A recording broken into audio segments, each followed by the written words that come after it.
mise en demeure avec trop de fautes d'orthographe, pour moi, ça part direct à la poubelle. Vous ne serez jamais pris au sérieux si vous rédigez une mise en demeure avec beaucoup trop de fautes d'orthographe. Alors, s'il y a une ou deux fautes par inattention, ça ce n'est pas très grave, mais s'il y a trop de fautes d'orthographe, ou si vos fautes d'orthographe démontrent une véritable carence dans la maîtrise de la langue française, clairement, votre adversaire ne vous prendra jamais au sérieux, au contraire, il va vous prendre pour un guignol.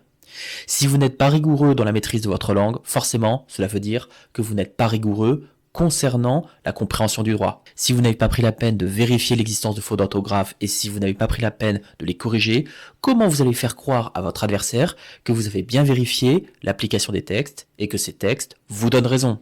C'est de la psychologie de base. Quand vous rédigez une mise en demeure, elle doit être vraiment nickel concernant la maîtrise de la langue française.